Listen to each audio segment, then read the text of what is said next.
Good evening. I think I'm going to be the only person that's going to use 5 minutes. I don't know about the rest of you, but it's such a privilege to be here. Thank you, Pastor Jensen Franklin, who I've admired for many years, and Bishop Jackson as well. My story is one that everybody's supposed to know, but very few people really do know it. Dred Scott. April the 6th of 1846, he and his wife Harriet both walked up the steps of the old courthouse in St. Louis, Missouri. With the grounds of once free, always free, having lived in free territory and being denied their freedom by their owner, they walked into that courthouse to sue for their freedom. And that petition was filed not only by Dred and his signature, but by his wife and her signature. They both filed separate cases because they had a strategy. They knew that if one did not perhaps win the case, the other one might. And if Harriet had won her case, then maybe the girls would be free. But little did they know it was going to take 11 years and 5 court proceedings for them to make it to the U.S. Supreme Court, only to find out that they did not get their freedom. They did not get their freedom because the U.S. Supreme Court deemed them not citizens. Not citizens because they were African American. That they were inferior beings, in fact, so far inferior that they should not even associate with the white race. The case was basically thrown out of court. And for all of the ordeals that they went through, all of the tenacity, all of the courage, the fear, and the faith that it took for them to go and endure this, the Missouri Supreme Court said times are not as they once were when we used to rule on these cases, because the temperature was getting a little hot. You know, pro-slavery was becoming more what people were looking for. And so in their own state, they were denied, and yet they pursued. So after 11 years, they were actually given their freedom by the children of their previous and former first owner. This is a great story. We don't have time to go into all of it. But the Dred Scott case is one of a simple couple who felt that they had the right to freedom by the law of the land, and the fact that they knew that they were people, that they were human beings, and that they had the dignity and the right to stand up for their rights as much as anyone else, and yet they were totally denied it the whole time. Well, these were my great-great-grandparents, and because in 2007, the 150th anniversary of that decision came, I founded the Dred Scott Heritage Foundation, and that had 3 pillars. 3 pillars indeed were to commemorate, to educate, and then that third word that I had no clue. The Lord had told me to do this. He told me from the beginning, and he said, it's reconciliation. I said, okay, I got the first 2, but what am I supposed to do with the third? I had no clue. I also knew that part of what I wanted to do for this foundation was to find other descendants of people whose histories were important to our nation. I found Alveda. I found so many other people, Jefferson's children, Thomas Jefferson and Jefferson Davis, just on and on, like maybe about 30 people. But the people who I was looking for and could not find was the descendant of that judge, Judge Roger Brooke Taney, who made those declarations that blacks had no rights that whites were bound to respect. And for 10 years, I looked for them. In the meantime, other things were happening for reconciliation. The Southern Baptists had given me at least 3 resolutions where they renounced slavery and promised and vowed to work for reconciliation and restoration, and they gave them personally to me.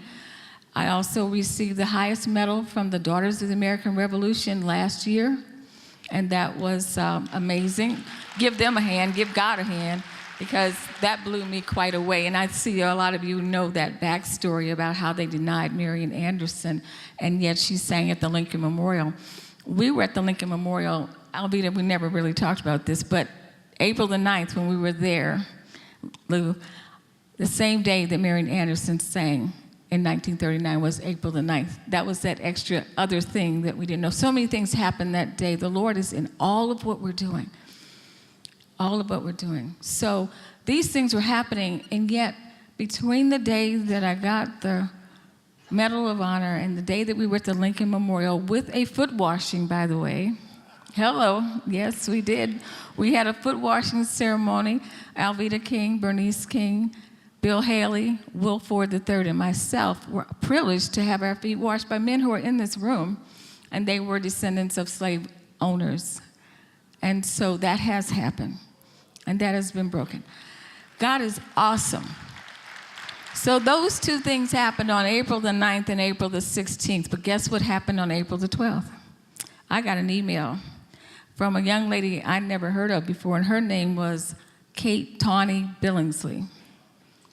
Kate Tawney Billingsley wrote a play called A Man of His Time.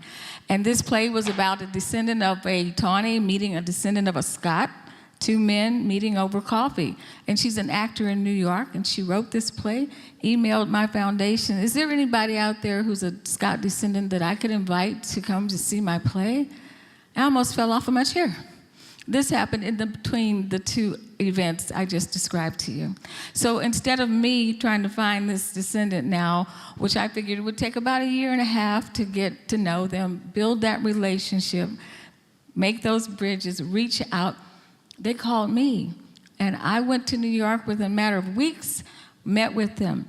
Now, my friend Mike has already told you that we had a very special event, but what he didn't tell you is that from April to this year, about 10 months, we did build that relationship. So not only did I know and meet the young lady in the play, which may come to St. Louis and maybe a town near you, but her father, Charlie Tawney, was a wonderful man who talked to me and invited me also to come up. We both did a talk-back session after we watched the play. It was very invigorating. The play is very intense, it's very purposeful, and you would not believe a young 31-year-old white girl wrote this play, because she made that Dred Scott character a very, very intense and very purposeful person, someone to be proud of. And yet, the play is not offensive, but it's very real. Her father does strategic planning for nonprofits, and therefore, he offered to pro bono do that for my foundation. And he did. Between August, September, and November, we created a strategic plan in St. Louis, and we're actually working that plan right now. He came to St. Louis to do a reconciliation conference that we had along with other people I've mentioned, and then we went to Maryland. And when we went to Maryland, it was very special. Not only did Mike insist that we come, but also the fact that Charlie was very honest and very open about the fact that you cannot put a Band-Aid on an amputation, but that this is more than just saying, I'm sorry. And in that regard, he is continuing, and we will all be working together, building those bridges, creating that harmony and that unity. And our word is, if the Scotts and the Tawneys can reconcile, can't you? So the thing I'm going to say to wrap this up is, you know, I'm a woman of the word. I love the word. And I've been with the Isaiah 58, and I love Isaiah 41, but he has told me that this is the word for today. He said, and I believe you can find this in Mark 12:11 and Psalm 118:23, but he says, this is the Lord's doing. Is it not marvelous in our sight? God bless you, and thank you so much. Thank you.